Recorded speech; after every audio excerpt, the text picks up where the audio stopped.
ഹരേ കൃഷ്ണ. ശ്രീമദ് ഭാഗവതം ചതുർത്ഥസ്കന്ധം 22-ാമത്തെ അധ്യായം, അതിൽ 35-ാമത്തെ ശ്ലോകം വരെ എടുത്തു. ബാക്കി ഭാഗങ്ങൾ നമുക്ക് കേൾക്കാം. അതുവരെയുള്ള ശ്ലോകങ്ങൾ നമുക്കൊന്ന് ചൊല്ലി നോക്കാം. ഓം നമോ ഭഗവതേ വാസുദേവായ. ശ്രീമദ് ഭാഗവതേ ചതുർത്ഥസ്കന്ധേ അഥ ദ്വാവിംശോऽധ്യായഃ. മൈത്രേയ ഉവാച. ജനേഷു പ്രഗൃണൽസ്വേവം പൃഥും പൃഥുലവിക്രമം തത്രോപജഗ്മുർമുനേശ്ചത്വാരഃ സൂര്യവർച്ചസഃ താംസ്തു സിദ്ധേശ്വരാൻ രാജ വ്യോംനോവതരതോർച്ചിഷാ ലോകാനപാപാൻ കുർവത്യ സാനുഗോചഷ്ടലക്ഷിതാൻ തദ്ദർശനോദ്ഗതാൻ പ്രാണാൻ പ്രത്യാദിൽ സുരിവോത്ഥിതഃ സദസ്യാനുഗോ വൈന്യ ഇന്ദ്രിയേശോ ഗുണാനിവ ഗൗരവാദ്യന്ത്രിതസഭ്യപ്രശ്രയാനതകന്ധരഃ വിധിവത് പൂജയാഞ്ചക്രേ ഗൃഹീതാധ്യർഹണാസനാൻ തൽപാദശൗചസലിലൈർമാർജിതാളകബന്ധനഃ തത്ര ശീലവതാം വൃത്തമാചരൻ മാനയന്നിവ ഹാടകാസന ആസീനാൻ സ്വധിഷ്ണേഷ്വിവ പാവകാൻ ശ്രദ്ധാസംയമസംയുക്ത പ്രീതപ്രാഹഭവാഗ്രജാൻ. പൃഥുരുവാച. അഹോ ആചരിതം കിം മേ മംഗളം മംഗളായനാഃ യസ്യ വോ ദർശനം ഹ്യാസീത് ദുർദർശാനാം ച യോഗിഭിഃ കിം തസ്യ ദുർലഭതരമിഹ ലോകേ പരത്ര ച യസ്യ വിപ്രാ പ്രസീദന്തി ശിവോ വിഷ്ണുശ്ച സാനുഗഃ നൈവ ലക്ഷയതേ ലോകോ ലോകാൻ പര്യടതോപി യാൻ യഥാ സർവദൃശം സർവ ആത്മാനം യേസ്യ ഹേതവഃ അധന അപി തേ ധന്യാ സാധവോ ഗൃഹമേധിനഃ യദ്ഗൃഹാഹ്യർഹ്യവര്യാം പുത്രണഭൂമീശ്വരാ വരാഃ വ്യാലാളയദ്രുമാ വൈതേപ്യരിഗ്ധാഖിലസമ്പദഃ യദ്ഗൃഹാസ്തീർത്ഥപാദീയപാദതീർത്ഥവിവർജിതാഃ സ്വാഗതം വോ ദ്വിജശ്രേഷ്ഠ യദ്വ്രതാനി മുമുക്ഷവഃ ചരന്തി ശ്രദ്ധയാ ധീരാ ബാലാ ഏവ ബൃഹന്തി ച കച്ചിന്ന കുശലം നാഥ ഇന്ദ്രിയാർത്ഥാർത്ഥവേദിനാം വ്യസനാവാപയേ തസ്മിൻ പതിതാനാം സ്വകർമ്മഭിഃ ഭവത്സു കുശലപ്രശ്ന ആത്മാരാമേഷു നേഷ്യതേ കുശലാകുശലായത്ര ന സന്തി മതിവൃത്തയഃ തദഹം കൃതവിശ്രംഭ സുഹൃദോവസ്തപസ്വിനാം സംപൃച്ഛേ ഭവയേ തസ്മിൻ ക്ഷേമക്കേനാഞ്ജസാ ഭവേത് വ്യക്തമാത്മവദാമാത്മാ ഭഗവാനാത്മഭാവനഃ സ്വാനാമനുഗ്രഹായേ മാം സിദ്ധരൂപീ ചരത്യജഃ. മൈത്രേയ ഉവാച. പൃഥോസ്തൽസൂക്തമാകർണ്യ സാരം സുഷ്ഠുമിദം മധു സ്മയമാനൈവ പ്രീത്യ കുമാരപ്രത്യുവാചഃ. സനൽകുമാര ഉവാച. സാധുപൃഷ്ടം മഹാരാജ സർവഭൂതഹിതാത്മനാ ഭവതാ വിദുഷാ ചാപി സാധൂനാം മതിരീദൃശി സംഗമഃ ഖലു സാധൂനാം ഉഭയേഷാം ച സമ്മതഃ യൽ സംഭാഷണ സംപ്രശ്നഃ സർവേഷാം വിതനോദിശം അസ്ത്യേവ രാജൻ ഭവതോ മധുദ്വിഷ പാദാരവിന്ദസ്യ ഗുണാനുവാദനേ രതിർദുരാപാവിധുനോതി നൈഷ്ഠികീ കാമം കഷായം മലമന്തരാത്മനഃ ശാസ്ത്രേഷ്വിയാനേവ സുനിശ്ചിതോ നൃണാം ക്ഷേമസ്യ സദ്ഭിർവിമർശേഷു ഹേതു അസംഗാത്മവ്യതിരിക്താത്മനി ദൃഢാരതിർബ്രഹ്മണി നിർഗുണേ ചയാ സാ ശ്രദ്ധയാ ഭഗവദ്ധർമ്മചര്യയാ ജിജ്ഞാസയാധ്യാത്മികയോഗനിഷ്ഠയാ യോഗേശ്വരോപാസനയാ ച നിത്യം പുണ്യശ്രവകഥയാ പുണ്യയാ ച അർത്ഥേന്ദ്രിയാരാമസഗോഷ്ഠ്യതൃഷ്ണയാ തൽസമ്മതാനാമപരിഗ്രഹേണ ച വിവിക്തരുച്യാ പരിദോഷാത്മൻ വിനാഹരർ ഗുണപീയൂഷപാനാത് അഹിംസയാ പാരമഹംസ്യചര്യയാ സ്മൃത്യാ മുകുന്ദാചരിതാഗ്രസീധുനാ യമൈരകാമൈർ നിയമൈശ്ചാപ്യനിന്ദയാ നിരീഹയാ ദ്വന്ദ്വതിതിക്ഷയാ ച ഹരേർമുഹുസ്തൽപരകർണപൂരഗുണാഭിധാനേന വിജൃംഭമാണയാ ഭക്ത്യാ ഹ്യസംഗഃ സദസത്യനാത്മനി സ്യാൻ നിർഗുണേ ബ്രഹ്മണി ചാഞ്ജസാരതിഃ യദാ രതിർബ്രഹ്മണി നൈഷ്ഠികീ പുമാൻ ആചാര്യവാൻ ജ്ഞാനവിരാഗരം ഹസാ ദഹത്യവീര്യം ഹൃദയം ജീവകോശം പഞ്ചാത്മകം യോനിമിവോത്ഥിതോഗ്നിഃ ദഗ്ധാശയോ മുക്തസമസ്തതൽഗുണോ നൈവാത്മനോ ബഹിരന്തർവിചഷ്ടേ പരാത്മനോര്യവധാനം പുരസ്താത് സ്വപ്നേ യഥാ പുരുഷസ്തദ്വിനാശേ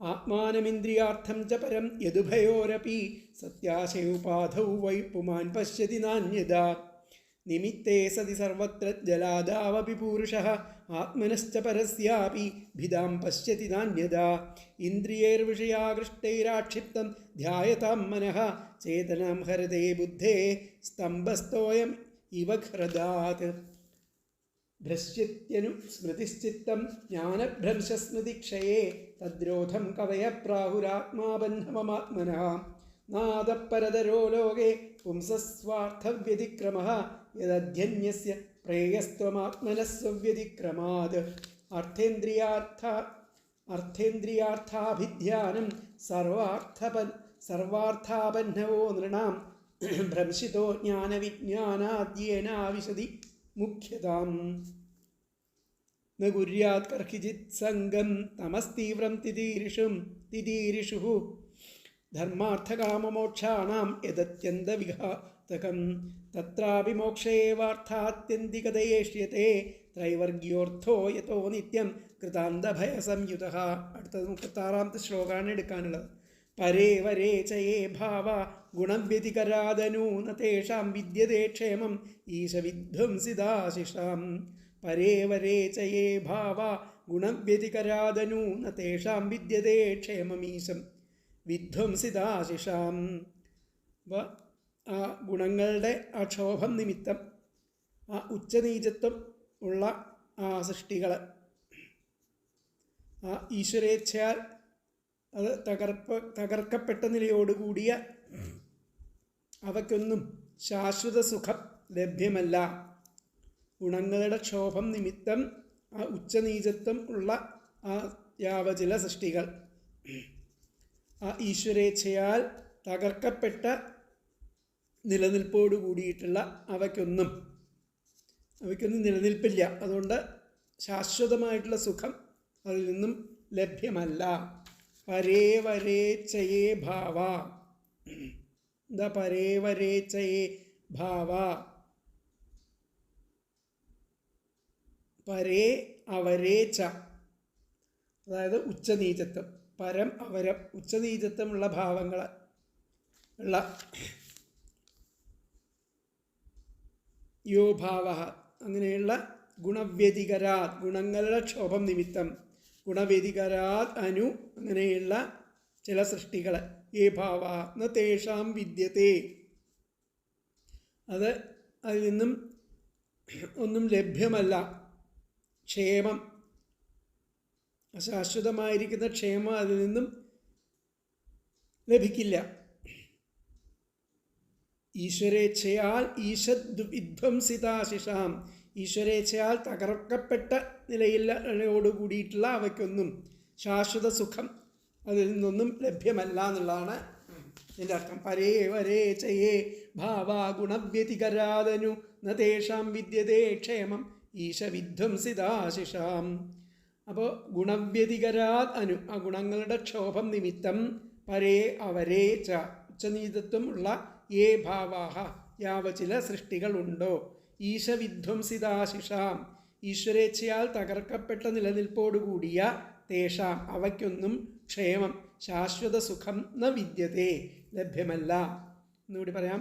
ഗുണവ്യതികരാത് അനു, ഗുണങ്ങളുടെ ക്ഷോഭം നിമിത്തം, പരേ അവരേ ച, ഉച്ചനീചത്വം ഉള്ള ഏ ഭാവാഹ, യാവചില സൃഷ്ടികളുണ്ടോ, ഈശവിധ്വംസിതാശിഷാം, ആ ഈശ്വരേച്ഛയാൽ തകർക്കപ്പെട്ട നിലനിൽപ്പോടുകൂടിയ തേഷാം, അവയ്ക്കൊന്നും ക്ഷേമം ശാശ്വത സുഖം ന വിദ്യതേ, ലഭ്യമല്ല. അതിലത്തെ ആ അന്വയം വന്നിട്ട് ഗുണവ്യതികരാത് അനു പരേ അവരേ ച ഏ ഭാവാഹ ഈശ വിധ്വംസിതാശിഷാം തേഷാം ക്ഷേമം ന വിദ്യത്തെ. എന്നും കൂടി പറയാം. ഗുണവ്യതികരാത് അനു പരേ അവരേ ച ഏ ഭാവാഹ ഈശ വിധ്വംസിതാശിഷാം തേഷാം ക്ഷേമം ന വിദ്യത്തെ. ഗുണങ്ങളുടെ ആക്ഷോഭം നിമിത്തം ഉച്ചനീചത്വമുള്ള യാവചില സൃഷ്ടികൾ ഉണ്ടോ, അവ ഈശ്വരേച്ഛയാൽ തകർക്കപ്പെട്ട നിലനിൽപ്പോടുകൂടിയ അവയ്ക്ക് ഒന്നും തന്നെ ആ ശാശ്വത സുഖം ലഭ്യമല്ല. ഇവിടെ പറഞ്ഞു വന്ന ജ്ഞാനാന്ധകാരത്തെ തരണം ചെയ്ത് ധർമാർത്ഥകാമ മോക്ഷങ്ങളാകുന്ന ആ പുരുഷാർത്ഥങ്ങളെ സാധിപ്പാൻ ആഗ്രഹിക്കുന്നവർ അതിന് വിഘ്നം ചെയ്യുന്ന യാതൊന്നിലും ആസക്തരാവരുത് എന്ന് പറഞ്ഞു. വിഷയാസക്തി നാലിനും തടസ്ഥമാണെന്ന് അർത്ഥം. നാലിലും വെച്ച് മോക്ഷമാണ് ശാശ്വതമായിരിക്കുന്ന പുരുഷാർത്ഥം. ധർമാർത്ഥകാമങ്ങളാക്കുന്ന ത്രിവർഗം എപ്പോഴും അന്തകനെ ഭയപ്പെടേണ്ടവ തന്നെ. ആ ത്രിഗുണങ്ങളുടെ ക്ഷോഭത്തിൻ്റെ ഫലമായിട്ടുണ്ടാവണ ഉത്കൃഷ്ടങ്ങളും നികൃഷ്ടങ്ങളും ആയിരിക്കുന്ന ഒന്നിനും ശാശ്വതമായിരിക്കുന്ന ക്ഷേമം ഇല്ല. അവരുടെ കണക്കുകൂട്ടുകളൊക്കെ ഈശ്വരേച്ഛ കൂട്ടുകളൊക്കെ ഈശ്വരേച്ഛ തകർക്കും എന്നർത്ഥം. ത്രിഗുണങ്ങളുടെ ക്ഷോഭത്തിൻ്റെ ഫലമായിട്ടുണ്ടാവണ അതാണ് ഇതിൻ്റെ അർത്ഥം. പരേവരേഷു യേ ഭാവ ഗുണവ്യതികരാതനു ന തേഷാം വിദ്യതേ ക്ഷേമം ഈശവിധ്വംസിതാശിഷാം. ത്രിഗുണങ്ങളുടെ ക്ഷേമത്തിൻ്റെ ഫലമായി ഉണ്ടാവുന്ന ഉത്കൃഷ്ടങ്ങളും നികൃഷ്ടങ്ങളുമായിരിക്കുന്ന ഒന്നിനും ശാശ്വതമായിരിക്കുന്ന ക്ഷേമം തന്നെ ഇല്ല. അവരുടെ കണക്കുകൂട്ടലുകളൊക്കെ ആ ഈശ്വരേച്ഛ തകർക്കും. അപ്പോൾ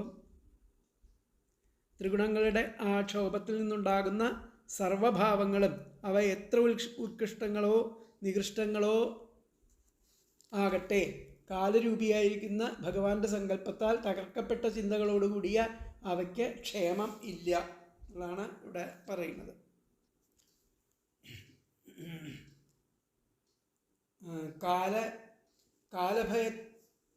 കാലഭയത്തെ തന്നെ വിവരിക്കുകയാണ് ഇവിടെ ചെയ്യുന്നത്. കാലഭയത്തെ വിവരിക്കുകയാണ് ചെയ്യുന്നത്. സാത്വികാദികളായിരിക്കുന്ന ഗുണങ്ങളുടെ അന്യോന്യ സമ്മേളനത്താൽ ജനിച്ചിരിക്കുന്ന ആ ബ്രഹ്മാദികളായിരിക്കുന്ന ഉത്കൃഷ്ടന്മാർക്കും നമ്മളെ പോലെയുള്ള നികൃഷ്ടന്മാർക്കും സർവഥാ സുഖമായിരിക്കുന്ന അവസ്ഥ ഒന്നില്ല, നിശ്ചയമാണ്. എന്തുകൊണ്ടെന്നാൽ കാലസ്വരൂപനായിരിക്കുന്ന ഈശ്വരൻ എല്ലാവരെയും നശിപ്പിക്കുവാൻ സമർത്ഥനായിരിക്കുന്നു. അവരുടെ ആഗ്രഹങ്ങൾക്ക് വിഷയങ്ങളായിരിക്കുന്ന ആ ധർമാദി 3 പുരുഷാർത്ഥങ്ങളും അവരുടെ ആഗ്രഹങ്ങൾക്ക് വിഷയങ്ങളായിരിക്കുന്ന ധർമാദി 3 പുരുഷാർത്ഥങ്ങളും നശിക്കുന്നവയാകുന്നു. അതിനാൽ അവർക്ക് ശാശ്വതമായിരിക്കുന്ന ക്ഷേമം ഇല്ല എന്നുള്ളതാണ് പറഞ്ഞത്. ഇതിൻ്റെ വ്യാഖ്യാനം എന്താ പറഞ്ഞതെന്ന് നോക്കാം.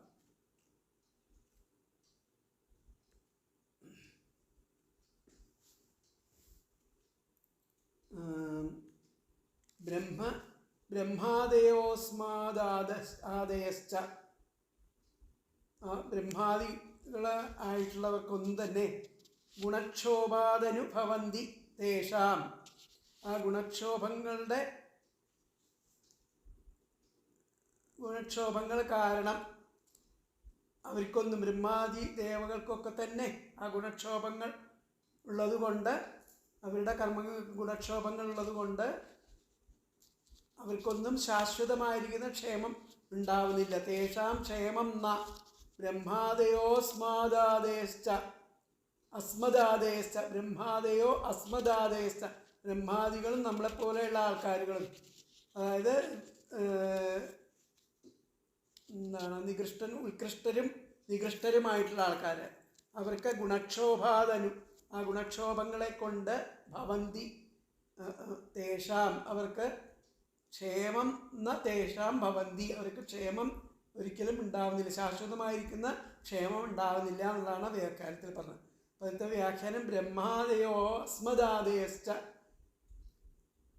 ഗുണക്ഷോഭാത് അനുഭവന്തി തേഷാം ക്ഷേമം ന. ഒന്നുകൂടി പറയാം. ബ്രഹ്മാദയോ അസ്മദാദേശ്ച ഗുണക്ഷോഭാദനുഭവന്തി തേഷാം ക്ഷേമം ന എന്നുള്ളതാണ് അതിൻ്റെ വ്യാഖ്യാനമായിട്ട് പറയുന്നത്. അപ്പോൾ അടുത്ത ശ്ലോകം നമുക്ക് നോക്കാം. 37ാമത്തെ ശ്ലോകം. തത്വം നരേന്ദ്രജഗദാമഥതസ്ഥുഷാം ച ദേഹേന്ദ്രിയാസുധിഷണാത്മഭിരാവൃതാനാം യക്ഷേത്രവിത്തപതയാ ഹൃദി വിശ്വഗാഹവി പ്രത്യക്ഷഗാസ്തി ഭഗവാൻ സ്തമവേഹി സോസ്മി. തത്വം നരേന്ദ്രജഗദാമഥതസ്ഥുഷാം ച ദേഹേന്ദ്രിയാസുധിഷണാത്മഭിരാവൃതാനാം യക്ഷേത്രവിത്തപതയാ ഹൃദി വിശ്വഗാഹവി പ്രത്യക്ഷഗാസ്തി ഭഗവാൻ സ്തമവേഹി സോസ്മി. അല്ലയോ രാജൻ, അതുകൊണ്ട് അങ്ങ് ആ ദേഹം, ഇന്ദ്രിയങ്ങൾ, പ്രാണൻ, ബുദ്ധി, അഹങ്കാരം എന്നിവ കൊണ്ട് ആവരണം ചെയ്യപ്പെട്ടിരിക്കുന്ന ഈ ജഗത്തിലെ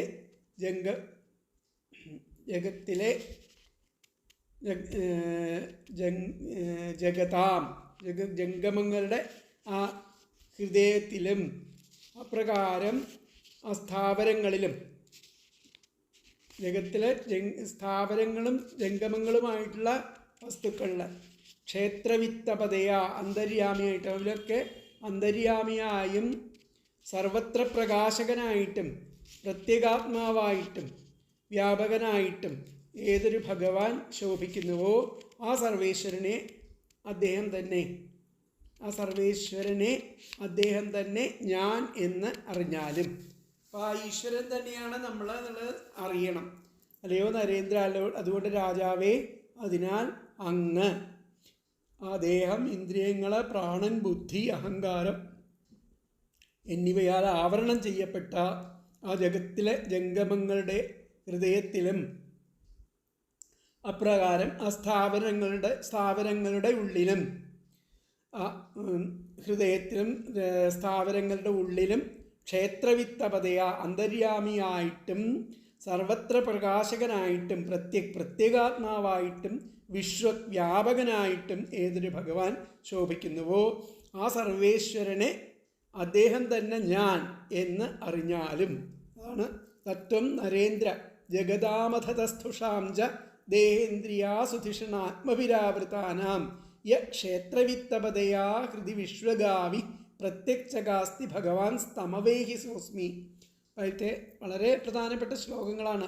അർത്ഥം നോക്കാം. ഹേ നരേന്ദ്ര, അല്ലയോ രാജൻ, തത് അതിനാൽ, ത്വം അങ്ങ്, ദേഹേന്ദ്രിയാസുധിഷണാത്മഭി ദേഹം, ഇന്ദ്രിയങ്ങൾ, പ്രാണൻ, ബുദ്ധി, അഹങ്കാരം എന്നിവയാൽ ആവൃതാനാം ആവരണം ചെയ്യപ്പെട്ട ജഗതാം ആ ജംഗമങ്ങളുടെ ഹൃദയത്തിലും അഥ അപ്രകാരം തസ്ഥുഷാം ച സ്ഥാവരങ്ങളുടെ ഉള്ളിലും ക്ഷേത്രവിത്തപതയാ അന്തര്യാമിയായിട്ടും ആവിഹി സർവത്ര പ്രകാശകനായിട്ടും പ്രത്യേകാത്മാവായിട്ടും വിശ്വക് വ്യാപകനായും യഹ ഭഗവാൻ യാതൊരു ഭഗവാൻ ചകാസ്തി ശോഭിക്കുന്നുവോ തം ആ സർവേശ്വരനെ സഹ അസ്മി അദ്ദേഹം തന്നെ ഞാൻ എന്ന് അവേഹി അറിഞ്ഞാലും. ഒന്നും കൂടി പറയാം. ഹേ നരേന്ദ്ര, അല്ലയോ രാജൻ, തൽ അതിനാൽ, ത്വം അങ്ങ്, ദേഹേന്ദ്രിയാസുധിഷണാത്മഭി ദേഹം, ഇന്ദ്രിയങ്ങൾ, പ്രാണൻ, ബുദ്ധി, അഹങ്കാരം എന്നിവയാൽ ആവൃതാനാം ആവരണം ചെയ്യപ്പെട്ട ജഗതാം ജംഗമങ്ങളുടെ ഹൃദയത്തിലും അഥ അപ്രകാരം തസ്ഥുഷാം ച സ്ഥാവരങ്ങളുടെ ഉള്ളിലും ക്ഷേമവിത്തപതയാ അന്തര്യാമിയായിട്ടും ആവിഹി സർവത്ര പ്രകാശകനായും പ്രത്യേകാത്മാവായും വ്യാപകനായിട്ടും യഹ ഭഗവാൻ ഏതൊരു ഭഗവാൻ ചകാസ്തി ശോഭിക്കുന്നുവോ തം ആ സർവേശ്വരനെ സഹ അസ്മി അദ്ദേഹം തന്നെ ഞാൻ എന്ന് അവേഹി അറിഞ്ഞാലും. അതിൽ തന്നെ വന്നിട്ട് ഹേ നരേന്ദ്ര, തൽ ത്വം ദേഹേന്ദ്രിയസുധിഷണാത്മഭി ആവൃതാനാം ജഗതാം ഹൃദി അഥ തസ്ഥുഷാം ച ക്ഷേത്രവിത്തപതയാ ആവിഹി സർവത്ര പ്രത്യക് വിശ്വക് യ ഭഗവാൻ ചകാസ്തി തം സ അസ്മി അവേഹി.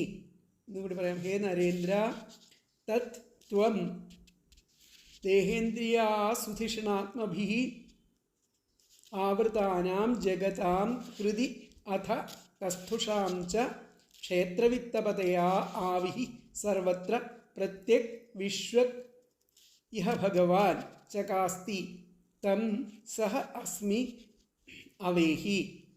അല്ലയോ രാജൻ, അതിനാൽ അങ്ങ് ആ ദേഹം, ഇന്ദ്രിയങ്ങൾ, പ്രാണൻ, ബുദ്ധി എന്നിവയാൽ ആവരണം ചെയ്യപ്പെട്ട ആ ജംഗമങ്ങളുടെ ഹൃദയത്തിലും അപ്രകാരം ആ സ്ഥാപനങ്ങളുടെ ഉള്ളിലും അന്തര്യാമിയായിട്ടും പ്രകാശകനായിട്ടും പ്രത്യേകാത്മാവായിട്ടും വ്യാപകനായിട്ടും ഏതൊരു ഭഗവാൻ ശോഭിക്കുന്നുവോ ആ സർവേശ്വരനെ അദ്ദേഹം തന്നെ ഞാൻ എന്ന്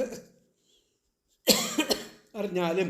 അപ്പോൾ അല്ലയോ രാജൻ, അതിനാൽ ദേഹം, ഇന്ദ്രിയം, പ്രാണൻ, ബുദ്ധി, അഹങ്കാരം എന്നിവയാൽ ചുറ്റപ്പെട്ട ജംഗമങ്ങളുടെ ഹൃദയാന്തർഭാഗത്ത് പ്രത്യക്ഷനായിട്ടും സ്ഥാവരങ്ങളിൽ അന്തര്യാമിയായിട്ടും പ്രകാശിക്കുന്ന സർവേശ്വരൻ തന്നെ ഞാൻ എന്നറിഞ്ഞ് ഈശ്വരൻ തന്നിൽ നിന്ന് അന്യമല്ലെന്ന് അഭേദഭാവത്തിൽ ഉപാസിച്ചാലും.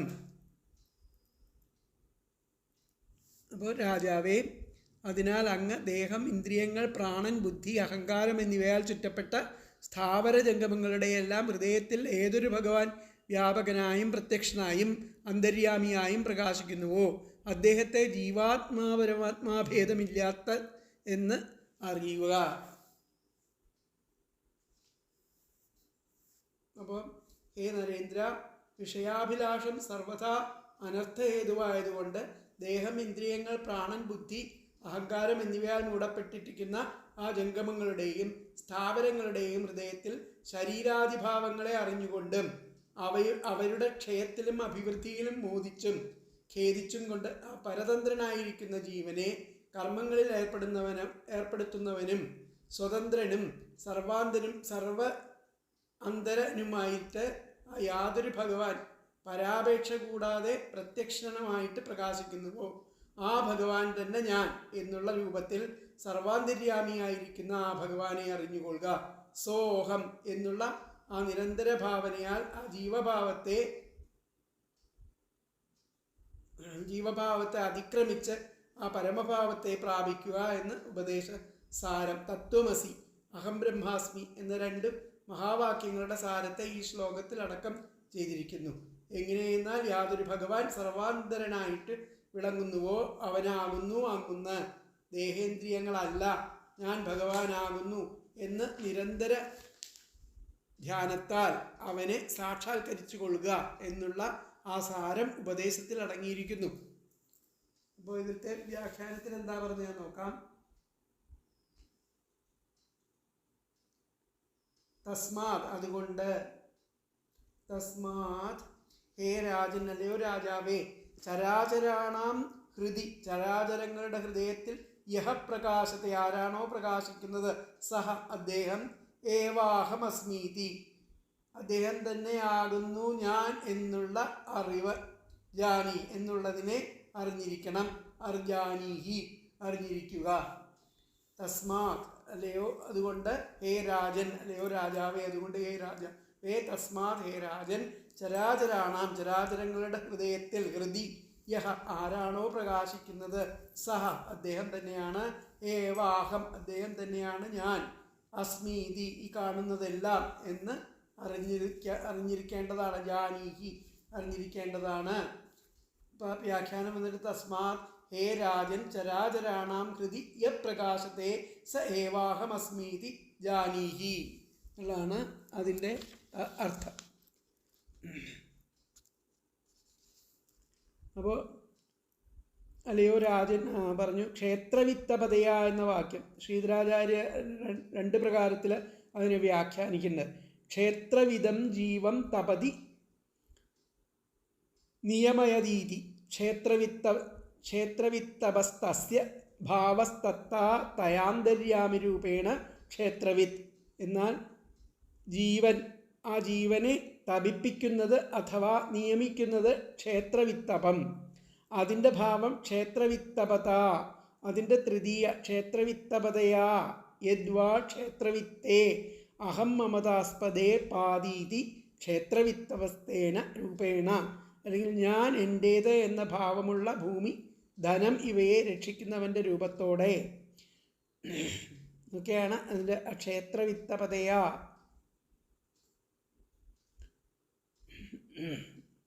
ക്ഷേത്രജ്ഞൻ അഥവാ ക്ഷേത്രവിത്ത് എന്നാൽ ജീവൻ, അതിൻ്റെ നിയന്ത്രാതാവാകയാൽ ജീവനെയും നിയന്ത്രിക്കുന്ന ഈശ്വരൻ എന്നർത്ഥമാക്കുന്നു. ജീവൻ പരാധീനനാകയാൽ നിയന്ത്രിത്വം ഇല്ല. ഈശ്വരൻ പരാധീനനല്ലായകയാൽ ജീവനെയും ക്ഷേത്രവിത്തിനെയും നിയന്ത്രിക്കുന്നു. ഈശ്വരൻ ജീവനല്ലെന്ന് ഇങ്ങനെ ഇവിടെ സ്ഥാപിക്കുന്നു. ആവിഹി എന്നാൽ പ്രകാശിക്കുന്നത്. ജീവന് ഈ അവസ്ഥയിൽ ഇല്ലായകയാലും പ്രകാശിക്കുക എന്നുള്ള അവസ്ഥയിലായാലും ഈശ്വരൻ ജീവനല്ലെന്ന് കാണിച്ചു. പ്രത്യക് എന്നാൽ അന്തർമുഖം ആയതെന്നർത്ഥം. ബുദ്ധി ബഹിർമുഖമാകയാൽ പ്രത്യക് അല്ല, അതിനാൽ ഈശ്വരൻ ബുദ്ധിയല്ലെന്ന് കാണിച്ചു തന്നു. വിശ്വക് എന്നാൽ വ്യാപകം എന്നർത്ഥം. അഹങ്കാരത്തിന് വ്യാപകത്വം ഇല്ലായകയാൽ വിശ്വക് എന്ന വിശേഷണം കൊണ്ട് ഈശ്വരൻ അഹങ്കാര്യം അല്ല എന്ന് കാണിച്ചു. അടുത്ത ശ്ലോകം നമുക്ക് നോക്കാം. 38ാമത്തെ ശ്ലോകം. യസ്മിന്നിദം സദസദാത്മതയാ വിഭാതി മായാവിവേകവിധുതി സ്രജിവാഹി ബുദ്ധി തം നിത്യമുക്തപരിശുദ്ധവിബുദ്ധതത്വം പ്രത്യൂഢകർമ്മകലില പ്രകൃതിം പ്രപദ്യേ. യസ്മിന്നിദം സദസദാത്മതയാ വിഭാതി. വലിയ വേദാന്ത തത്വങ്ങളാണ്. യസ്മിന്നിദം സദസദാത്മതയാ വിഭാതി മായാവിവേകവിധുതി സ്രജിവാഹി ബുദ്ധി തം നിത്യമുക്തപരിശുദ്ധവിബുദ്ധതത്വം പ്രത്യൂഢകർമ്മ കലില പ്രകൃതിം പ്രപദ്യേ. അപ്പോൾ ആ മാലയിൽ സ്രജി എന്ന് പറഞ്ഞാൽ മാലയിൽ ആ പാമ്പെന്ന ധാരണ, അഹിബുദ്ധി, സ്രജി അഹിബുദ്ധി, സ്രജിവാഹിബുദ്ധി. മാലയിൽ പാമ്പെന്ന ധാരണ എപ്രകാരമാണോ അപ്രകാരം സദസദാത്മതയാ സത്ത അസത്ത എന്ന ഭാവങ്ങളോടെ ആ വിവേകവിധുതി വിവേകത്താൽ നശിക്കുന്ന ആ മായ, വിവേകത്താൽ നശിക്കുന്ന മായ ഈ ദൃശ്യപ്രപഞ്ചമായിട്ട് യാതൊരു ഈശ്വരനിൽ ശോഭിക്കുന്നുവോ, നിത്യമുക്തനും പരിശുദ്ധനും അതുപോലെ നിത്യബോധസ്വരൂപനും കർമ്മങ്ങളാൽ മലിനങ്ങളായിരിക്കുന്ന പ്രകൃതികളെ ദൂരീകരിച്ചവനുമായിരിക്കുന്ന ആ സർവേശ്വരനെ ഞാൻ ശരണം പ്രാപിക്കുന്നു. യസ്മിന്നിദം സദസദാത്മതയാ വിഭാതി. അതുകൊണ്ട് സത്ത അസത്ത എന്ന ഭാവങ്ങളോടെ വിഭാതി ശോഭിക്കുന്ന മായാവിവേകവിധുതി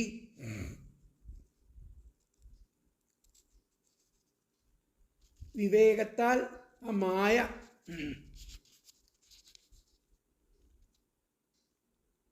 ഇതം ഈ ദൃശ്യപ്രപഞ്ചമായി മായാവിവേകവിധുതി സ്രജിവാഹി ബുദ്ധി. എപ്രകാരം ആ മാലയിൽ പാമ്പെന്ന ധാരണ എപ്രകാരമോ അപ്രകാരം ആ സത്ത അസത്ത എന്ന ഭാവങ്ങളോടെ ആ വിവേകത്താൽ ആ നശിക്കുന്ന ആ മായ ഈ ദൃശ്യപ്രപഞ്ചം ആയി.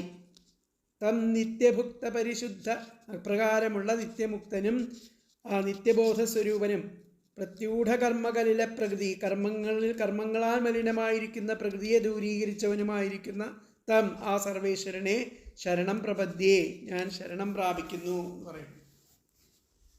പലത്തെ പദങ്ങൾ നോക്കാം. സ്രജി മാലയിൽ, അഹിബുദ്ധി വ പാമ്പെന്ന ധാരണ എപ്രകാരമോ അപ്രകാരം, സദസദാത്മതയാ സത്ത അസത്ത എന്ന ഭാവങ്ങളോടെ, സദസദാത്മതയാ സത്ത അസത്ത എന്ന ഭാവങ്ങളോടെ വിവേകവിധുതി വിവേകത്താൽ നശിക്കുന്ന മായ ഇതം ഈ ദൃശ്യപ്രപഞ്ചമായി യസ്മിൻ യാതൊരു ഈശ്വരിങ്കൽ വിഭാതി ശോഭിക്കുന്നുവോ, നിത്യമുക്ത പരിശുദ്ധ വിബുദ്ധതത്വം നിത്യമുക്തനും പരിശുദ്ധനും നിത്യബോധസ്വരൂപനും പ്രത്യൂഢകർമ്മകലില പ്രകൃതിയും കർമ്മങ്ങളാൽ മലിനമായിരിക്കുന്ന പ്രകൃതിയെ ദൂരീകരിച്ചവനുമായിരിക്കുന്ന തം ആ സർവേശ്വരനെ പ്രപദ്യേ ശരണം പ്രാപിക്കുന്നു.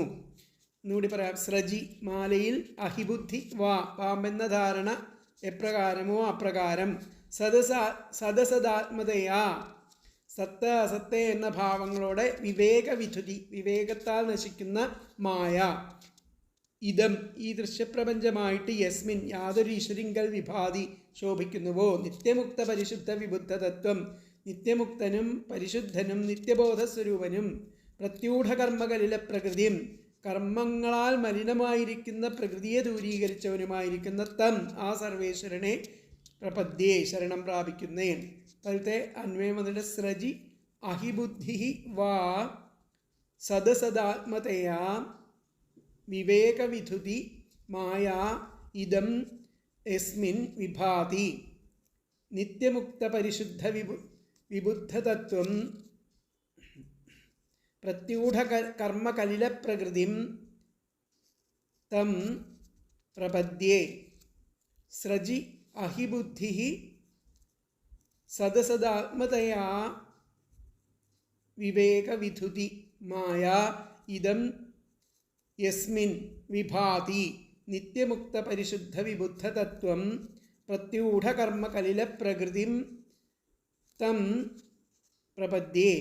മാലയിൽ ആ പാമ്പെന്ന ധാരണ എപ്രകാരമോ അപ്രകാരം സത്ത അസത്ത എന്ന ഭാവങ്ങളോടെ വിവേകത്താൽ നശിക്കുന്ന മായ ഈ ദൃശ്യപ്രപഞ്ചമായി യാതൊരു ഈശ്വരിങ്കൽ ശോഭിക്കുന്നുവോ ആ നിത്യമുക്തനും പരിശുദ്ധനും നിത്യബോധസ്വരൂപനും കർമ്മങ്ങളാൽ മലിനമായിരിക്കുന്ന പ്രകൃതിയെ ദൂരീകരിച്ചതുമായിരിക്കുന്ന സർവേശ്വരനെ ഞാൻ ശരണം പ്രാപിക്കുന്നു. ഒരു വാടിയ പൂമാല ശരിയായ വെളിച്ചത്തിൻ്റെ അഭാവത്തിൽ സർപ്പപ്രതീതി ഉളവാക്കുന്നു.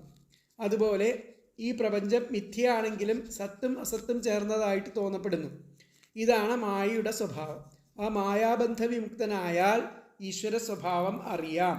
ഈശ്വരൻ നിത്യമുക്തനാണ്, പരിശുദ്ധനാണ്, ജ്ഞാനമാണ്, പരമമായ തത്വമാണ്, കർമ്മകലുഷമായിരിക്കുന്ന പ്രകൃതിയെ ദൂരീകരിച്ചവനാണ്. അപ്രകാരമുള്ള ഈശ്വരനെ ഞാനിതാ ഉപാസിക്കുന്നു. പ്രത്യൂഢാഭിഭൂതാ കർമ്മഭി കലിലാ മലിനാ പ്രകൃതിരിയേണ പ്രത്യൂഢകർമ്മകലില പ്രകൃതിം എന്ന് വിഗ്രഹം സ്ഥാവര ജംഗമങ്ങളിൽ പ്രകാശിക്കുന്നുവെന്നും മുൻ ശ്ലോകത്തിൽ പറഞ്ഞു. അങ്ങനെ വരുമ്പോൾ അവയുടെ മാലിന്യം ഈശ്വരനെയും ബാധിക്കില്ലേ എന്ന ശങ്കയ്ക്ക് ഉത്തരമായിട്ടാണ് ഇവിടെ പറയുന്നത്. ഇവിടെ പറഞ്ഞ ആ ഗുണങ്ങളോടുകൂടിയ ഈശ്വരൻ ഒന്നിലും ബദ്ധനാകില്ല എന്നുള്ളതാണ് അർത്ഥം വരുന്നത്. അപ്പോൾ യാതൊന്നിൽ മായ തന്നെ കാര്യകാരണ ഭാവത്തിൽ ജ്ഞാനോദയത്തിൽ നശിക്കുന്ന ഈ പ്രപഞ്ചമായിട്ട് ആ മാലയിൽ സർപ്പമാണെന്ന ഭ്രമം പോലെ പ്രകാശിക്കുന്നു. നിത്യമുക്തവും നിത്യശുദ്ധവും നിത്യബുദ്ധവും കർമ്മം കൊണ്ട് മലിനമായി തീർന്ന പ്രകൃതിയെ അതിക്രമിച്ചതും ആയിരിക്കുന്ന ആ ഭഗവാന് ഞാൻ ശരണം പ്രാപിക്കുന്നു എന്നാണ് അവിടെ പറഞ്ഞിരിക്കുന്നത്.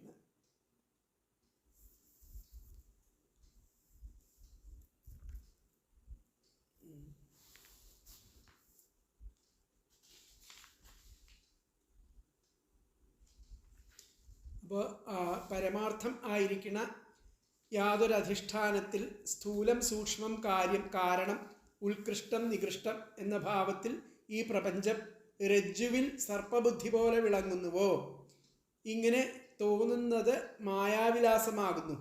അത് മിഥ്യയാണെന്ന് അറിഞ്ഞുകൊള്ളുക. മായ പരമവസ്തുവിനെ അറിയുമ്പോൾ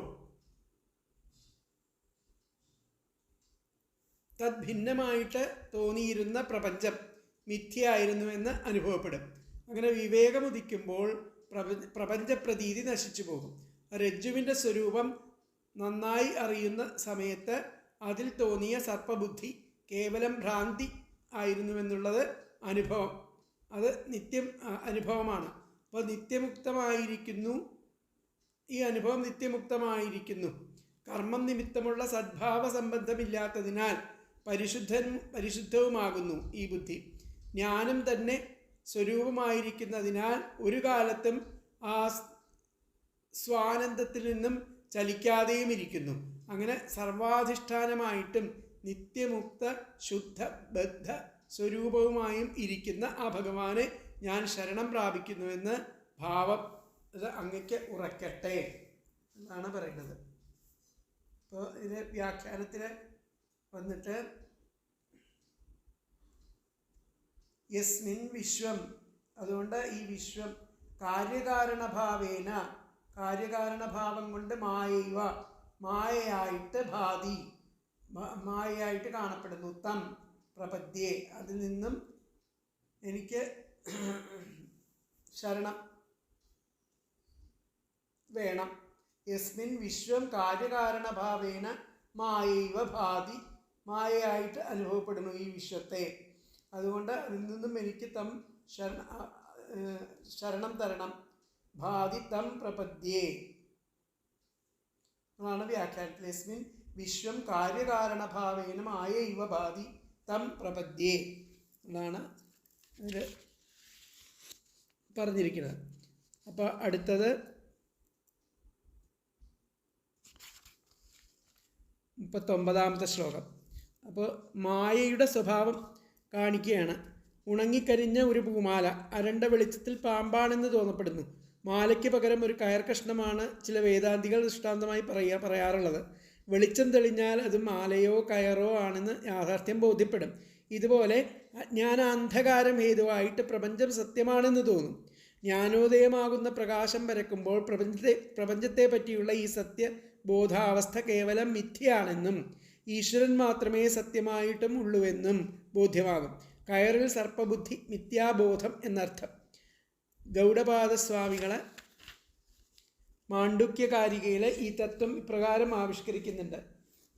അനിശ്ചിത യഥാ രജ്ജുരന്ധകാരേ വികൽപ്പിത സർപ്പധാരാദിഭിർ ഭാവൈസ്തദ്വദാത്മാ വികൽപ്പിത നിശ്ചിതായാം യഥാ രജ്ജ്വാം വികൽപ്പോ വിനിവർത്തതേ രജ്ജുരേവേതി ചാദ്വൈതം തദ്വദാത്മവിനിശ്ചയഃ പ്രാണാദിഭിർ അനന്തൈസ്തു ഭാവൈരേതൈർവികൽപ്പിതാ മായേഷ തസ്യ ദേവസ്യ യയാഹം മോഹിതസ്വയം. മാണ്ഡുക്യകാരികയിൽ പറയാം. അഹം ബ്രഹ്മാസ്മി എന്ന മഹാവാക്യാർത്ഥമാണ് ഈ കഴിഞ്ഞ ഈ 2 ശ്ലോകങ്ങളിലായിട്ട് ഉപദേശിക്കപ്പെട്ടത്. അത് ജ്ഞാനമാർഗമാകിയാൽ അതിൻ്റെ അറിവുണ്ടാക്കി തീർക്കാൻ ദുഷ്കരമാണ്. അതിനാൽ കൂടുതൽ സുഗമമായിരിക്കുന്ന ഭക്തിമാർഗത്തെ പറ്റിയിട്ട് ഇനി ഉപദേശിക്കുന്നു. അപ്പോൾ ഇത് ജ്ഞാനമാർഗത്തെയാണ് ഇവിടെ ഇത്രയും വിശദീകരിച്ചിട്ട് ഉപദേശിച്ചിട്ടുള്ളത്. അപ്പോൾ ഇനി അടുത്ത ശ്ലോകത്തിൽ 39ാമത്തെ ശ്ലോകത്തിൽ ഭക്തിയെ പറ്റിയിട്ട് പറയുന്നു. ഭക്തിയോഗത്തെ പറ്റിയിട്ട് പറയുന്നു ഉപദേശം. യത്പാദപങ്കജപലാശവിലാസഭക്തിയാ കർമാശയം ഗ്രഥിതമുദ്ഗ്രഥയന്തി സന്ത തദ്വന്നരിക്തമതയോ യതയോപി രുദ്ധസ്രോതോ ഗണാസ്തമരണം ഭജ വാസുദേവം. യത്പാദപങ്കജപലാശവിലാസഭക്തിയാ കർമാശയം ഗ്രഥിതമുൽഗ്രഥയന്തി സന്ത തദ്വന്നരിക്തമതയോ യതയോപി രുദ്ധസ്രോതോ ഗണാസ്തമരണം ഭജ വാസുദേവം. യാതൊരാളുടെ ആ പാദ പങ്കജ നഖശോഭയാൽ വിലസിക്കുന്ന ഭക്തി കൊണ്ട് ആ ഗ്രഥിതം ഭക്തി കൊണ്ട് ആ ഭക്തന്മാര് ആ കെട്ടപ്പെട്ട ഹൃദയഗ്രന്ഥിയെ അതിനെ പൊട്ടിക്കുന്നുവോ, ഉദ്ഗ്രഥയന്തി പൊട്ടിക്കുന്നുവോ, അപ്രകാരം ആ വിരക്തരും അതുപോലെ ഇന്ദ്രിയ നിയന്ത്രണം പാലിച്ചവരും ആയിരിക്കുന്ന യോഗികൾ പോലും അവർക്ക് പോലും അത് പെട്ടെന്ന് പൊട്ടിക്കാൻ സാധ്യമാകുന്നില്ല, പ്രാപ്തരാകുന്നില്ല. നേരെ വെച്ച് ഭക്തന്മാർക്ക് ആ ഹൃദയഗ്രന്ഥി അലിയുമ്പോൾ ആ ഗ്രന്ഥിയെ ഇതിനെ പൊട്ടിക്കാൻ എളുപ്പമാണെന്നർത്ഥം. ആ കർമാശയം ആകുന്ന ഹൃദയഗ്രന്ഥിയെ പൊട്ടിക്കാൻ എളുപ്പമാണെന്നർത്ഥം. അപ്പോൾ യോഗികൾക്ക് പോലും അത് പ്രാപ്തമല്ല. അങ്ങനെയുള്ള അപ്രകാരമിരിക്കുന്ന ആ വാസുദേവനെ അരണം ഭജ, ശരണം പ്രാപിക്കൂ. അങ്ങനെയുള്ള ആ വാസുദേവനെയാണ് നിങ്ങൾ ശരണം പ്രാപിക്കേണ്ടതായിട്ടുള്ളത്. അതുകൊണ്ട് യൽപാദ പങ്കജപലാസവിലാസഭക്തിയ യാതൊരാളുടെ പാദപങ്കജ നഖശോഭയാൽ വിലസിക്കുന്ന ഭക്തി കൊണ്ട്, അദ്ദേഹത്തിൻ്റെ ഭക്തി കൊണ്ട് ആ ഭക്തന്മാര് ആ കെട്ടപ്പെട്ട ഹൃദയഗ്രന്ഥിയെ, കർമാശയം കെട്ടപ്പെട്ട ഹൃദയഗ്രന്ഥിയെ ഉദ്ഗ്രഥയന്തി പൊട്ടിക്കുന്നുവോ, തദ്വത് അപ്രകാരം ചെയ്യുവാൻ വിരക്തരും അതുപോലെ ആവാൻ വിരക്തരും ഇന്ദ്രിയ നിയന്ത്രണം പാലിച്ചവരുമായിരിക്കുന്ന യോഗികൾക്ക് കൂടി പ്രാപ്തമാകുന്നില്ലയോ. തം വാസുദേവൻ അപ്രകാരമിരിക്കുന്ന ശ്രീവാസുദേവനെ അരണം ഭജ, ശരണം പ്രാപിക്കൂ എന്നാണ് പറഞ്ഞിരിക്കുന്നത്. അപ്പം അതിലത്തെ പദങ്ങൾ യത്പാദ പങ്കജ പലാശവിലാസ ഭക്തിയ, യാതൊരാളുടെ പാദപങ്കജ നഖശോഭയാൽ വിലസിക്കുന്ന ഭക്തി കൊണ്ട്, സന്തഹ ഭക്തന്മാർ, ഗ്രഥിതം കർമാശയം കെട്ടപ്പെട്ട ഹൃദയഗ്രന്ഥിയെ, ഉദ്ഗ്രഥയന്തി എങ്ങനെ പൊട്ടിക്കുന്നുവോ, തദ്വത് അപ്രകാരം ചെയ്യുവാൻ റിക്തമതയ വിരക്തരും, രുദ്ധസ്രോതോഗണാഹ ഇന്ദ്രിയ നിയന്ത്രണം പാലിച്ചവരുമായിരിക്കുന്ന യതയ അപി യോഗികൾക്ക് പോലും ന പ്രാപ്താഹ പ്രാപ്തമാകുന്നില്ലയോ, തം വാസുദേവം അപ്രകാരമിരിക്കുന്ന ശ്രീവാസുദേവനെ അരണം ഭജ ശരണം പ്രാപിക്കൂ. എന്നുകൂടി പറയാം. യത് പാദപങ്കജപലാശ വിലാസഭക്തിയ യാതൊരാളുടെ പാദപങ്കജ നഖശോഭയാൽ വിലസിക്കുന്ന ഭക്തി കൊണ്ട് സന്തഹ ഭക്തന്മാർ ഗ്രഥിതം കർമാശയം കെട്ടപ്പെട്ട ഹൃദയഗ്രന്ഥിയെ ഉദ്ഗ്രഥയന്തി എങ്ങനെ പൊട്ടിക്കുന്നുവോ തദ്വത് അപ്രകാരം ചെയ്യുവാൻ റിക്തമതയ വിരക്തന്മാരും രുദ്ധസ്രോതോഗണാഹ ഇന്ദ്രിയ നിയന്ത്രണം പാലിച്ചവരുമായിരിക്കുന്ന യതയ അപി യോഗികൾക്ക് പോലും നഹ പ്രാപ്ത ആകുന്നില്ലയോ തം വാസുദേവം അപ്രകാരമിരിക്കുന്ന ശ്രീവാസുദേവനെ അരണം ഭജ ശരണം പ്രാപിക്കൂ. ഇതിലത്തെ അന്വയം വന്നിട്ട് യൽ പാദപങ്കജപലാശ വിലാസഭക്തിയ സന്തഃ ഗ്രഥിതം കർമാശയം ഉദ്ഗ്രഥയന്തി തദ്വത് റിക്തമതയഃ രുദ്ധസ്രോതോഗണാഃ യതയഃ അപി ന പ്രാപ്താഃ തം വാസുദേവം അരണം ഭജ. എന്നുകൂടി പറയാം. യത് പാദപങ്കജപലാസവിലാസഭക്തിയാ സന്തഃ ഗ്രഥിതം കർമാശയം ഉദ്ഗ്രഥയന്തി തദ്വത് റിക്തമതയഃ രുദ്ധസ്രോതോഗണാഃ യതയഃ അപി ന പ്രാപ്താഃ തം വാസുദേവം അരണം ഭജ. യാതൊരാളുടെ പാദപങ്കജ നഖശോഭയാൽ വിലസിക്കുന്ന ആ ഭക്തി കൊണ്ട് ഭക്തന്മാർ കെട്ടപ്പെട്ട ഹൃദയഗ്രന്ഥിയെ എങ്ങനെ പൊട്ടിക്കുന്നുവോ അപ്രകാരം ചെയ്യുവാൻ വിരക്തന്മാരും ഇന്ദ്രിയ നിയന്ത്രണം പാലിച്ചവരുമായിരിക്കുന്ന യോഗികൾ പോലും പ്രാപ്തരാകുന്നില്ലയോ. ആ വാസുദേവനെ അപ്രകാരമിരിക്കുന്ന ശ്രീവാസുദേവനെ ശരണം പ്രാപിക്കൂ. യാതൊരു ഭഗവാന്റെ ആ ശ്രീപാദാങ്കുലികളിലുള്ള ഭക്തിഹേതുവായിട്ട് ഭാഗവതോത്തമന്മാർ പൊട്ടിക്കാൻ പ്രയാസമേറിയിരിക്കുന്ന കർമ്മഗ്രന്ഥികളെ അറുക്കുന്നുവോ, യാതൊരു ഭഗവാങ്കൽ ഭക്തിഹീനരായിരിക്കുന്ന യതികൾക്ക് പോലും വൈരാഗ്യത്തോടും ഇന്ദ്രിയ നിഗ്രഹത്തോടും കൂടി പ്രയത്നിച്ചിട്ടും അത്തരം ഗ്രന്ഥികളെ ഭേദിക്കാൻ പ്രയാസപ്പെടുന്നുവോ അപ്രകാരം ഭക്തവത്സലനായിരിക്കുന്ന വാസുദേവനെ ശരണം പ്രാപിച്ചാലും. പലാശം എന്ന് പറഞ്ഞു കഴിഞ്ഞാൽ വിരൽ, സ്രോതോഗണം എന്നാൽ ഇന്ദ്രിയവർഗം, പലാശന എന്ന് യാസ്ക നിരുക്തം, മാംസം ഭക്ഷിക്കുന്നതെന്ന് വാക്യാർത്ഥം.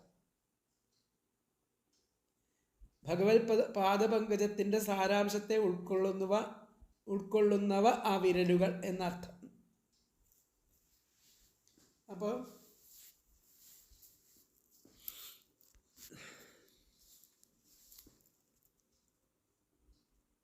യാതൊന്നിൽ ആ മായയെ കാര്യകാരണഭാവത്തിൽ ആ ജ്ഞാനോദയത്തിൽ നശിക്കുന്ന ഈ പ്രപഞ്ച ആയിട്ട് ആ മാലയിൽ സർപ്പമാണെന്ന ഭ്രംശം പോലെ പ്രകാശിക്കുന്നുവോ. നിത്യമുക്ത പറഞ്ഞു. നിത്യശുദ്ധവും നിത്യബുദ്ധവും കർമ്മം കൊണ്ട് മലിനമായി തീർന്ന പ്രകൃതിയെ അതിക്രമിച്ചതുമായിരിക്കുന്ന ആ ഭഗവാനെ ഞാൻ ശരണം പ്രാപിക്കുന്നു. അതുപോലെ സജ്ജനങ്ങൾ ആരുടെ പാദാങ്കുലികളുടെ കാന്തി സ്മരിക്കുന്നത് കൊണ്ട് അഹങ്കാരഗ്രന്ഥിയെ അനായാസമായിട്ട് പൊട്ടിച്ചു കളയുന്നു. ആ നിർവിഷയ ബുദ്ധികളും ഇന്ദ്രിയഗണങ്ങളെ നിയന്ത്രിച്ചവരുമായിരിക്കുന്ന സന്യാസിമാർ പോലും പൊട്ടിക്കാൻ ശക്തരാകുന്നില്ലയോ. അവർക്ക് പോലും ആ കർമ്മഗ്രന്ഥിയെ പൊട്ടിക്കാൻ ശക്തി ലഭിക്കുന്നില്ല. അങ്ങനെയുള്ള ആ വാസുദേവനെ തന്നെ ശരണം പ്രാപിക്കുക. അപ്പോൾ ആദ്യം ആ ജ്ഞാനമാർഗം ഉപദേശിച്ച ശേഷം പിന്നെ ഭക്തിമാർഗത്തെ പറ്റി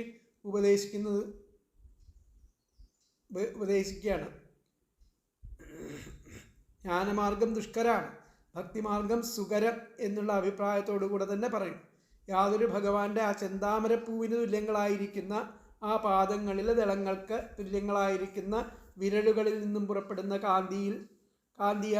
കാന്തിയിലുള്ള ആ പരമപ്രേമത്തെ അവലംബമായി സ്വീകരിച്ച സത്തുക്കൾ കർമ്മങ്ങളുടെ വാസനകളാൽ അവശനായിരിക്കുന്ന ആ അന്ധക്കരണത്തെ ഏതുവിധം പരിശുദ്ധമാക്കി തീർക്കുന്നുവോ, ആ അവലംബത്തെ ആശ്രയിക്കാതെയിരിക്കുന്ന ബുദ്ധിവൃത്തിയോടുകൂടിയ യതികൾ ഇന്ദ്രിയങ്ങളെ വിഷയങ്ങളിൽ നിന്നും വിരോധിപ്പാൻ പരിശ്രമിക്കാതിരിക്കുന്നവരായിരുന്നാലും അത്ര എളുപ്പത്തിൽ മനസ്സിനെ നിശ്ചലമാക്കുവാൻ സമർത്ഥമാവുന്നില്ല. അതിനാൽ ഹൃദയാന്തർഭാഗത്തിൽ വസിക്കുന്ന ആ വാസുദേവനെ അങ്ങ് ശരണം പ്രാപിച്ചാലും എന്നുള്ള പറയാണ്. അപ്പം ഇതിലത്തെ ആ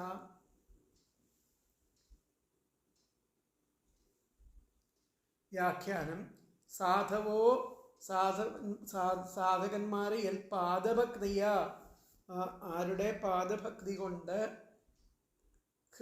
ഹൃദയഗ്രന്ഥിം ഛിദ്യന്തി ഹൃദയഗ്രന്ഥിയെ ഛേദിക്കുന്നു. തം ആ വാസുദേവനെ ഭജ തം വാസുദേവം ഭജ സാധവോ യത് പാദഭക്തിയാ ഹൃദയഗ്രന്ഥിം ഛിന്ദന്തി തം വാസുദേവം ഭജ. സാധകന്മാര് ഏതു പാദഭക്തി കൊണ്ട് ആ ഹൃദയഗ്രന്ഥി നശിപ്പിക്കപ്പെടുന്നുവോ പൊട്ടിക്കപ്പെടുന്നുവോ ആരുടെ ആ പാദഭക്തി കൊണ്ട് ആ വാസുദേവനെ ഭജിച്ചാലും സാധവോ യൽ പാദഭക്തിയാ ഹൃദയഗ്രന്ഥിം ചിന്തന്തി തം വാസുദേവം ഭജ എന്നുള്ളതാണ് അതിൻ്റെ വ്യാഖ്യാനം. 39ാമത്തെ ശ്ലോകത്തിൻ്റെ വ്യാഖ്യാനമായിട്ട് പറയുന്നത്. അപ്പോൾ 40ാമത്തെ ശ്ലോകം. കൃച്ഛ്രോ മഹാനീഹ ഭവാർണവ അപ്ലവേശാം ഷഡ്വർഗനക്രമസുഖേന തിതീരിഷന്തി തത്വം ഹരേർഭഗവതോ ഭജനീയമഘ്രിം കൃത്വോടുപം വ്യസനമുത്തരദുസ്തരാർണം. കൃച്ഛ്രോ മഹാനിഹ ഭവാർണവമപ്ലവേശാം ഷഡ്വർഗനക്രമസുഖേന തിതീരിഷന്തി തത്വം ഹരേർഭഗവതോ ഭജനീയമഘ്രിം കൃത്വോടുപം വ്യസനമുത്തരദുസ്തരാർണം. ഷഡ്വർഗനക്രം 6 ഇന്ദ്രിയങ്ങളാകുന്ന മുതലകളോട് കൂടിയിരിക്കുന്ന ഭവാർണവം ആ സംസാര സമുദ്രത്തെ അസുഖേന സുഖമല്ലാത്ത മാർഗങ്ങളിലൂടെ തരണം ചെയ്യുവാൻ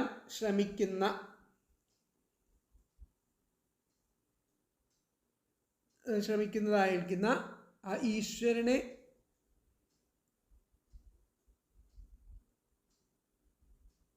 പ്ലവമല്ലാതെ കാണുന്നവർക്ക് വലുതായിട്ടുള്ള കഷ്ടപ്പാടുണ്ടാകും. അപ്പോൾ കൃച്ഛ്രമായിട്ടുള്ള മാർഗങ്ങളെ സ്വീകരിച്ചിട്ട് ആ ഭഗവാനെ കാണാൻ ശ്രമിക്കുന്ന ഭക്തന്മാർക്ക് ഈശ്വരനെ കാണാൻ വളരെ പ്രയാസമുണ്ടാവും.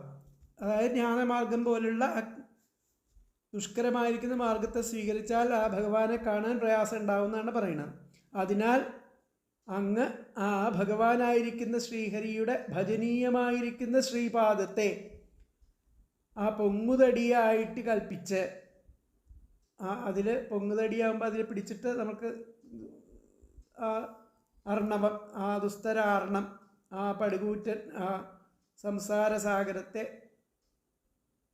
തരണം ചെയ്യുക. അത് ആ പൊങ്ങുതടിയായിട്ട് മാനിച്ച് അതിൽ പിടിച്ചിട്ട് സംസാരത്തെ തരണം ചെയ്യുവാൻ. കൃച്ഛ്രോ മഹാനിഹ ഭവാർണവമപ്ലവേശാം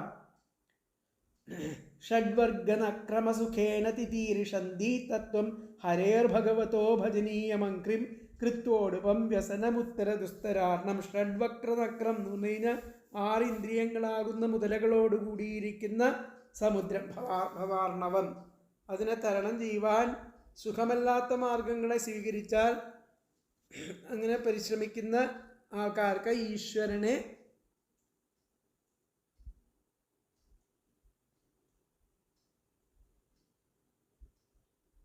കാണാൻ വലുതായിട്ടുള്ള കഷ്ടപ്പാടുകളുണ്ടാവും.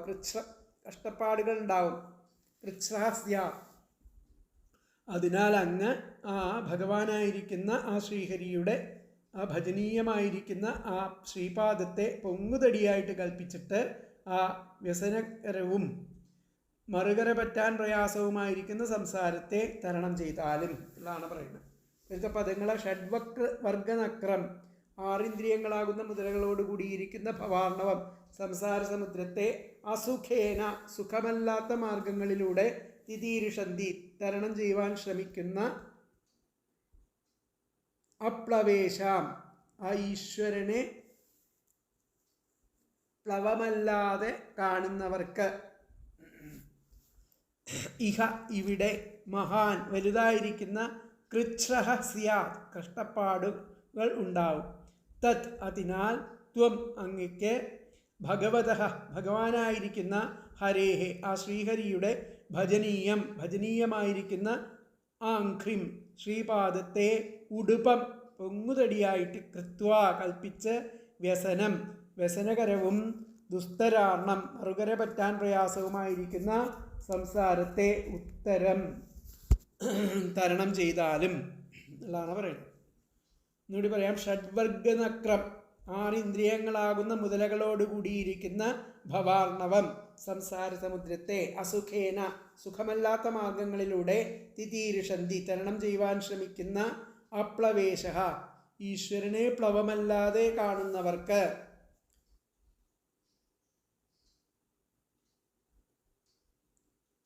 ഇഹ ഇവിടെ മഹാൻ വലുതായിരിക്കുന്ന കൃച്ഛ്രസ്യ കഷ്ടപ്പാടുണ്ടാകുന്നു.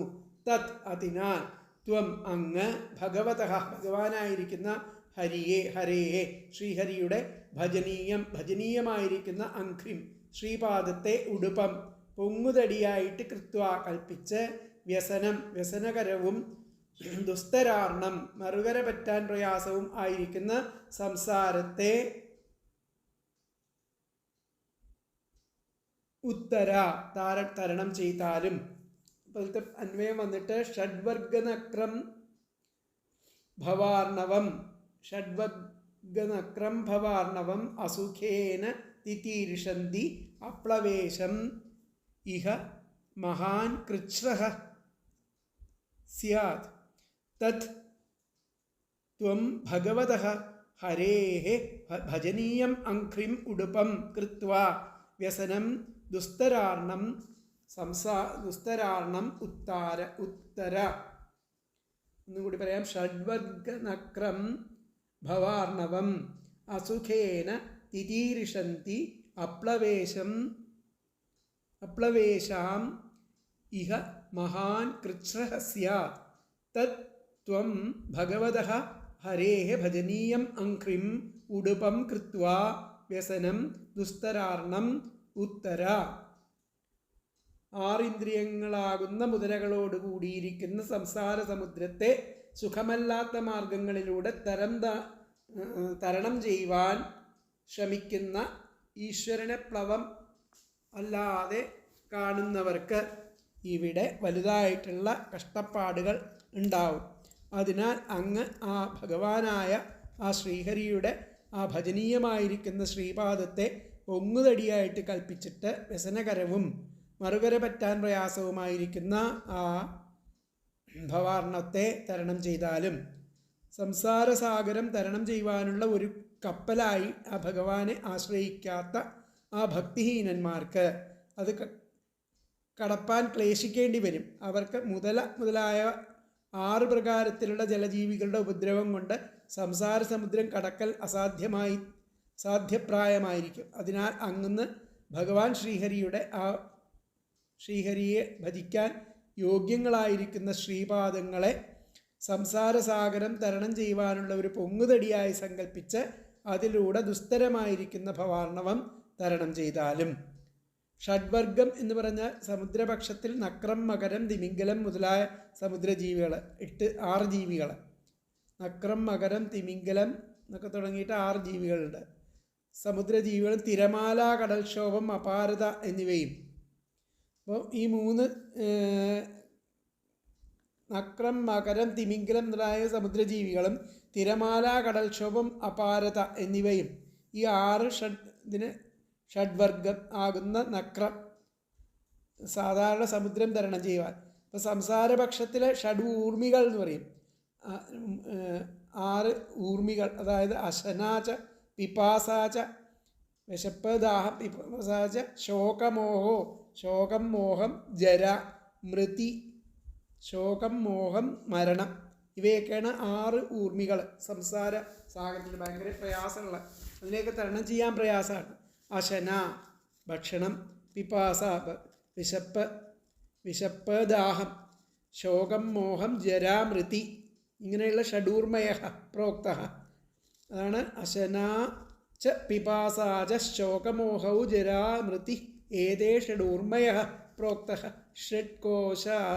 ഷഡ്കോശാനഥ വച്മിതേ വരാഹോപനിഷത്തിൽ പറയുന്നുണ്ട്. ഊർമി എന്ന് പറഞ്ഞു കഴിഞ്ഞാൽ തിരമാല എന്നാണ് അതിൻ്റെ അർത്ഥം. ഷഡൂർമികൾ 6 തിരമാലകൾ. നനു ബ്രഹ്മവിദാപ്നോതി പരം, ബ്രഹ്മജ്ഞാനി മോക്ഷത്തെ പ്രാപിക്കുന്നുവെന്നർത്ഥം.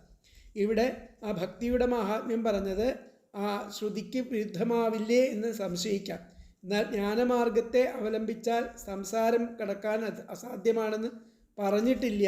അസുഖകരവും കൃച്ഛ്രവും സാധ്യവും എന്നേ പറഞ്ഞിട്ടുള്ളൂ. കൃച്ഛ്രസാധ്യവും എന്നേ പറഞ്ഞിട്ടുള്ളൂ. ജ്ഞാനമാർഗം അസുഖകരവും കൃച്ഛ്രസാധ്യവും എന്നേ പറഞ്ഞിട്ടുള്ളൂ. കടക്കാൻ പറ്റില്ല എന്ന് പറഞ്ഞിട്ടില്ല. പക്ഷെ ഭക്തർക്ക് സുഗമമാണ് ആ ഭക്തിമാർഗം. ജ്ഞാനികൾക്ക് അത് അസാധ്യം. ഭക്തർക്ക് ആ ഭവസാഗരത്തെ തരണം ചെയ്യുവാൻ സുഗമമായിട്ട് ഭക്തി യോഗം കൊണ്ട് സാധിക്കും. ജ്ഞാനികൾക്ക് ഇതൊക്കെ ആയാലും വളരെ ക്ലേശിക്കേണ്ടി വരും എന്നുള്ളതാണ് പറഞ്ഞത്. അപ്ലവേശന്മാരെന്നാൽ ഈശ്വരനെ അപ്ലവമായിട്ട് പൊങ്ങുതടി അല്ലാതായി കണക്കാക്കുന്നവർ. അതാണ് അപ്ലവം എന്ന് പറഞ്ഞു കഴിഞ്ഞാൽ പൊങ്ങി നിൽക്കുക. അപ്ലവം ആയിട്ട് പൊങ്ങുതടി അല്ലാതെ കണക്കാക്കുന്നവർക്ക്, അഥവാ ഈശ്വരനെ എന്ന ഒരു പൊങ്ങുതടി ഉണ്ടെന്ന് കരുതാത്തവരെ ആ ദുസ്തരാർണം, ആ സമുദ്രത്തെ കടക്കാൻ ഭയങ്കര പ്രയാസപ്പെടുന്നു എന്നാണ് ഇവിടെ പറയുന്നത്. അപ്പോൾ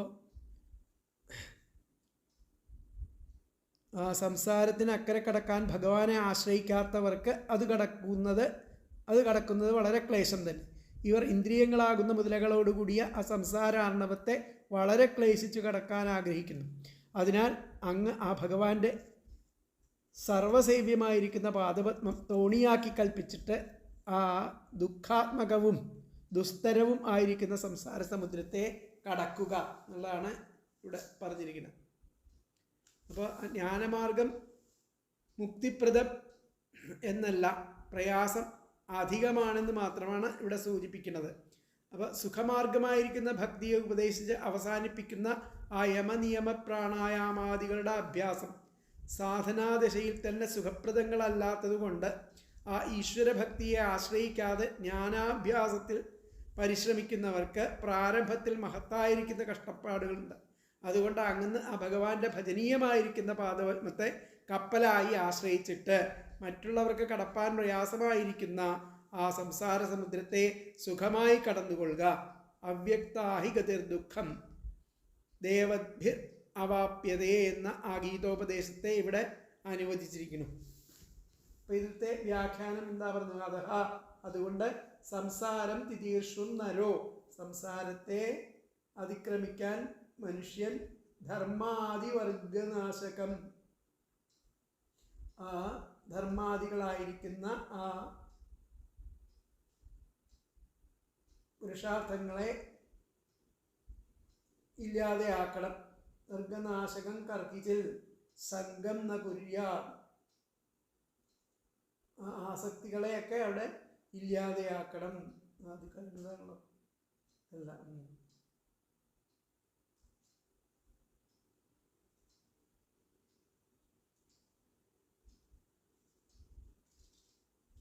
ത്വം ഹരേരംഘ്രിം നൗകാം, അതുകൊണ്ട് അങ്ങ് ഹരിയുടെ അംഘ്രിയാകുന്ന പാദമാകുന്ന നൗകയെ പിടിച്ച് ഭവാർണവത്തെ തരണം ചെയ്യണം. അതുകൊണ്ട് ഹരേരംഘ്രിം, ഹരിയുടെ ആ പാദപത്മങ്ങളെ നൗകയായി കൃത്വ കൽപ്പിച്ചിട്ട് ഭവാർണവത്തെ ഭവസാഗരത്തെ തരണം ചെയ്യണം. ത്വം ഹരേരംഘ്രിം നൗകാം കൃത്വാ ഭവാർണവമുത്തര. ബാക്കിയുള്ള അടുത്ത ക്ലാസ്സിൽ എടുക്കാം. ഹരേ കൃഷ്ണ.